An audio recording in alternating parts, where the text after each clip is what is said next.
Ladies and gentlemen, we just witnessed Gabriel Rosado, King God Rosado, doing some magnificent sparring. He was taking on Carlos De Carlo, and is getting preparations for Martin Murray as he goes to the United Kingdom. There's a regional title on the line. Rosado's a guy that we know for some time now. We just watched him physically put himself through 10 grueling rounds. Outside of the 10 grueling rounds, a lot of strength and conditioning, a lot of, ab and sit-up workouts. So we were lucky enough to be invited here to the training camp before he departs to the United Kingdom Saturday. So, Gabe, just walk us a little bit through the ab workout that you were doing. You were strengthening the core. What exactly? Yeah, I mean, it's just Bill's hitting me with like a 20-pound medicine ball. You know, it's sit-ups is good, but your body got to get it got to turn into a shield, man. So that's the whole point of that workout. You know, you're getting hit with that 20-pound medicine ball is built in is kind of built in the armory. I mean, making sure you can take those body shots. Now, you were using a bar too, kind of doing a rowing motion. Yeah, because that bar weighs 30 pounds, so that's resistance. So, you know, doing regular sit-ups is cool, but when you're adding resistance, you know, it's strengthening your core, you know, two times more. Now, obviously, you're a fan favorite, you know, television-friendly fighter. Yeah. This fight with Martin Murray, everyone is expecting it to produce fireworks. But what could you tell us for Martin Murray? Have you watched any tape? No, yeah, I've seen him in the past when he fought Sergio Martinez. You know what I'm saying? I thought at the time he fought Sergio, I felt it was a close fight, but, you know, at the same time, Sergio was had some bad knee problems in that fight. His knee was giving out on him, I remember. So it wasn't a 100% Sergio, but, you know, Martin's a tough guy, man. But I think I got better skills. You know, I got a record that's kind of like, don't let it fool you. You know what I'm saying? When you look at my track record, man, it was like I've done something that like no one really does, which is fighting the best guys out there back to back to back. You know, and that kind of schedule is hard on any fighter. You know what I'm saying? For any fighter to go and fight the top middleweights back to back to back, you know, it's unheard of. You know, no one did it. You know, Oscar wasn't fighting the best back to back. You know, he fight a good fight, and then, you know, he fight a fight to keep him busy, and then probably 2 fights to keep him busy, and then it's a tough fight. You know, for me, it was like tough fights, man. But I feel like that's either gonna make you or break you, and I feel like it's just making me a stronger fighter. So I feel like I'm gonna use that, my background, the adversity I've been through. I feel like I'm gonna use that to my advantage to, you know, use my experience in this fight. Now, being from Philly, I mean, I don't know if you pick it up in the gyms, but we got to witness you sparring. You have very good footwork, very good lateral movement. Again, I know I'm kind of bringing the same question back, but do you want to box this fight? Because, I mean, obviously everyone knows you could just stand there and trade with Murray. That's what he wants. No, I think, you know, what we're doing is, see, a lot of the things I was doing today that y'all guys seen is things that I used to do in the past. But, you know, me and Billy, we went our separate ways.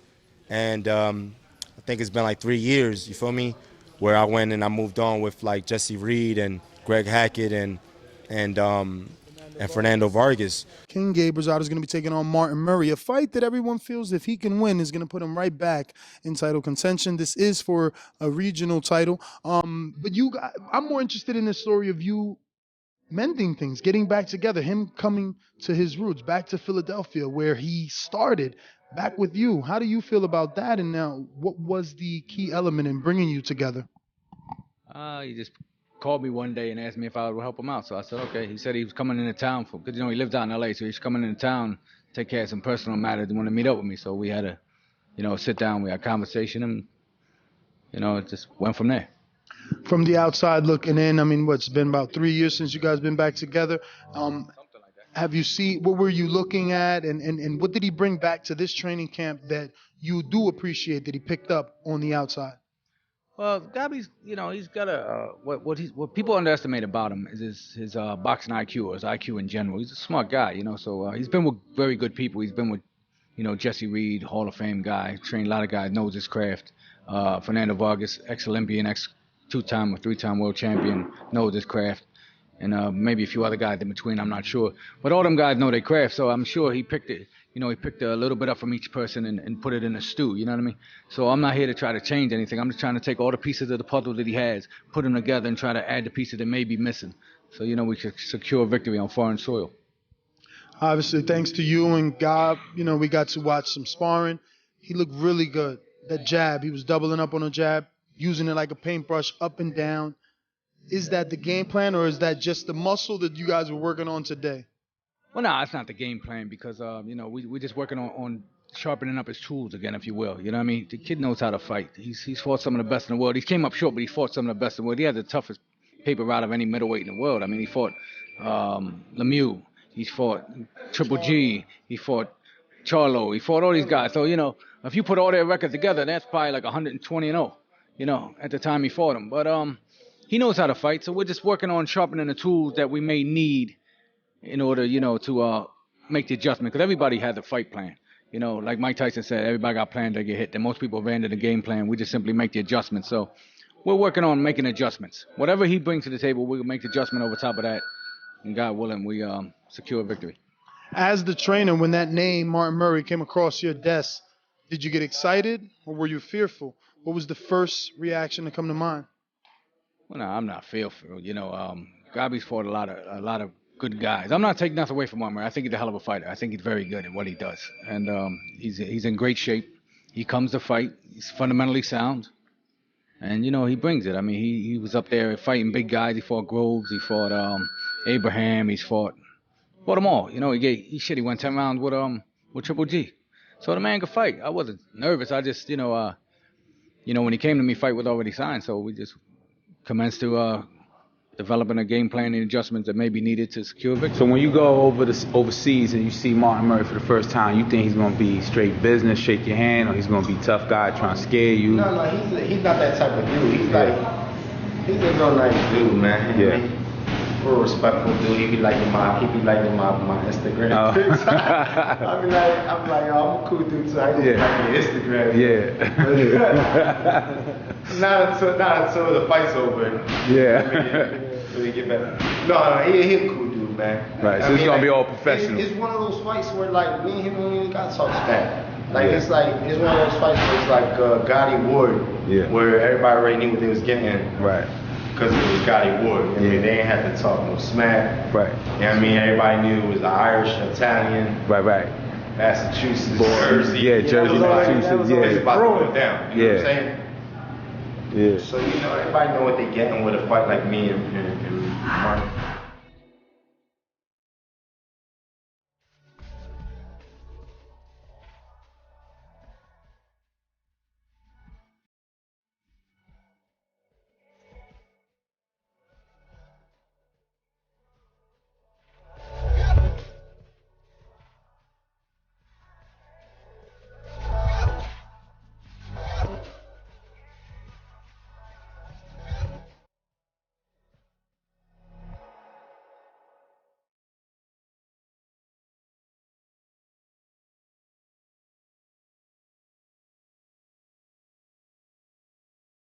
And Fernando Vargas, who are great. They're all great trainers, but me and Billy, we fit like a glove. You know what I'm saying? Like, we got that chemistry. He knows what I'm capable of doing, and we just connect, man. And when I came back to Philly, I said, this is my last run right here, and I want to do it with Billy. So we put our differences to the side, and we made up like family. And I was like, yeah, man, let's make this happen. So what Billy's doing is he's bringing back those tools that I kind of got away from, the jab, the letting me know, yo, you slick, move around, use your movement, just kind of like putting that back into my head. So I think that's kind of why y'all seen something, some slick boxing today.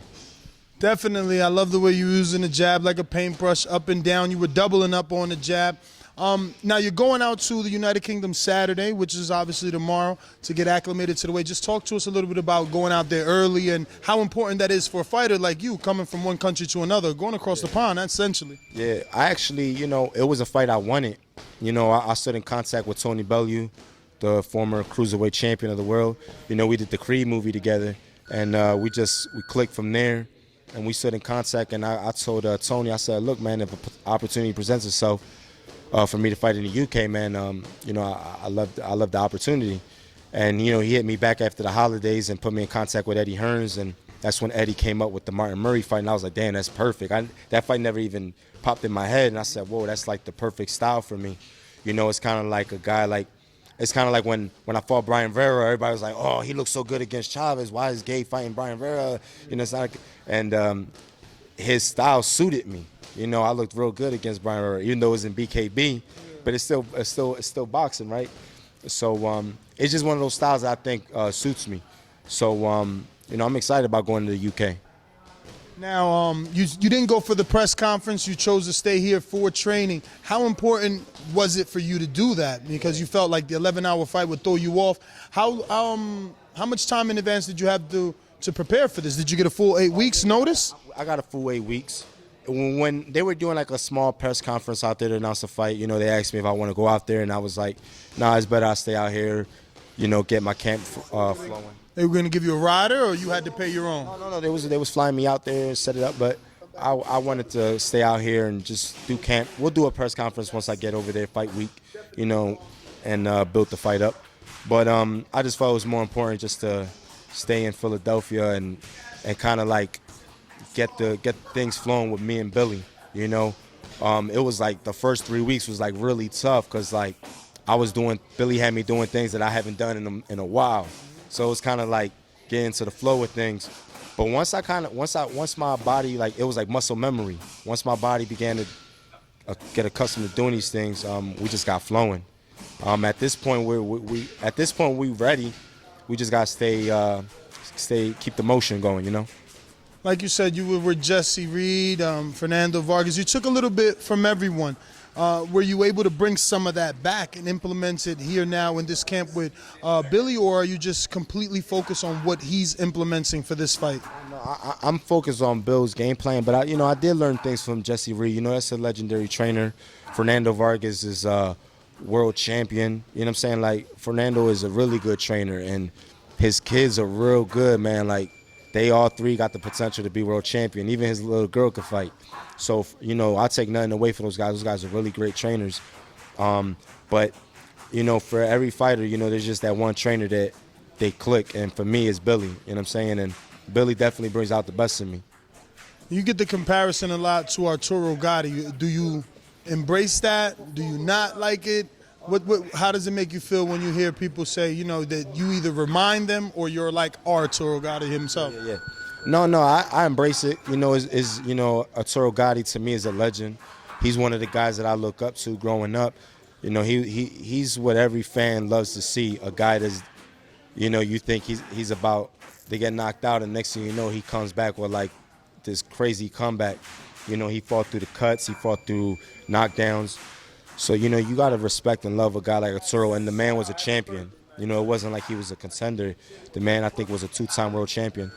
So I definitely embrace it. But, at this point in my career, I don't want to keep warring. I want to utilize my boxing abilities and stick to that plan. But at the end of the day, I know this is entertainment. So I'm not trying to put up a snoozer and just be there jabbing. I like to mix it up. I like the brawl. But at the same time, you can be entertaining but be smart at the same time. Now, you said you're making your last run at it. Martin Murray is a guy, obviously UK fighter, well-known. You've both shared the ring with Gennady Golovkin, so he's known over there.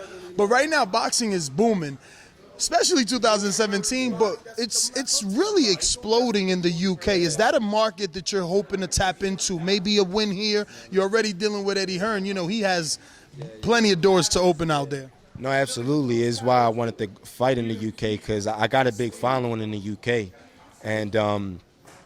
And I think right now the UK has like 12 current world champions. So boxing over there is buzzing. And you got middleweights out there that potentially could be some big fights. You know what I'm saying?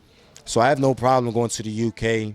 I think, to start it off with a guy like Martin Murray headlining at the Echo Arena, I think is a great opportunity that I think can eventually open doors for big fights with other middleweights out there. You know what door I wanted to open for you?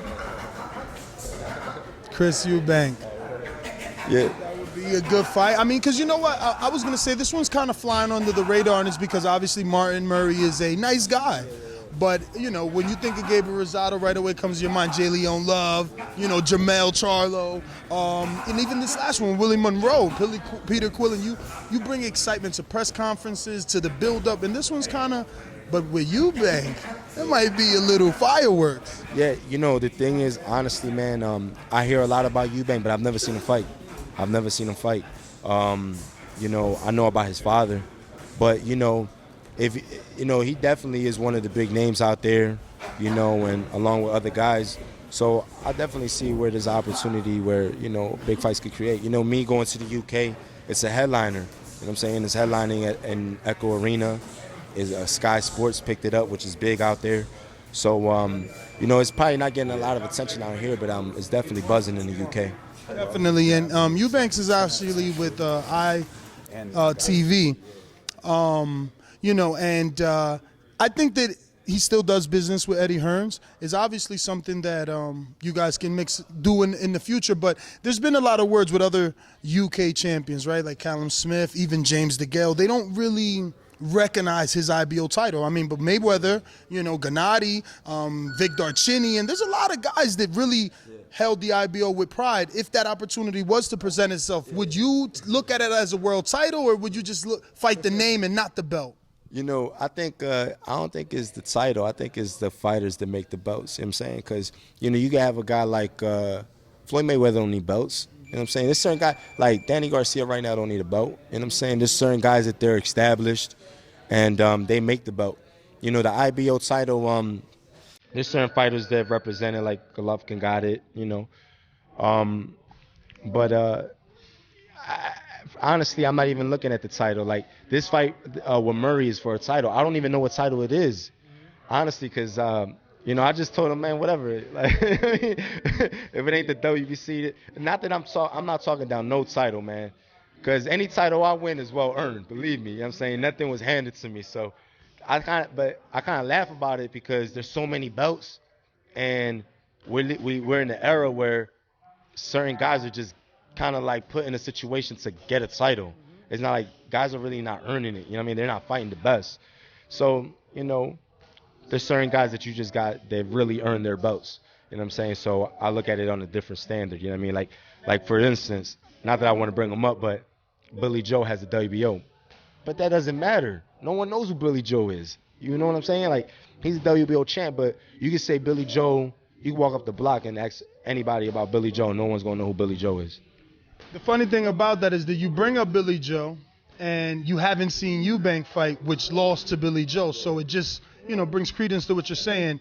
Billy Joe isn't that popular, but he is in the UK. You're going over there. That's Frank Warren, Box Nation, a whole different, that's like HBO and Showtime, but also an opportunity for you, especially at 160. They've kind of been in talks with Golden Boy for Canelo in the past. Who knows, can they slide you in there? Is that something you're looking at? We're supposed to fight. You know what I'm saying? I'm a free agent. So, that's why, I made this move along, talking with Eddie and stuff like that, and we worked it out. So I'm a free agent. So I could go any direction I want. But so I chose the UK direction. I chose to go out there and fight. I just think it's a great opportunity. You know what I mean? But yeah, like we were saying about the belts, there's certain guys that have titles and you just don't know who they are because it's kind of like who have you fought? You know what I'm saying? So I just think certain guys, man, really earn their belt, really earn their title, and I really recognize them as a champion. That's actually amazing that you're a free agent and you finagled this whole thing. So is it a fight by fight? Is there an option if you win? What's the next step? It's on a fight to fight basis.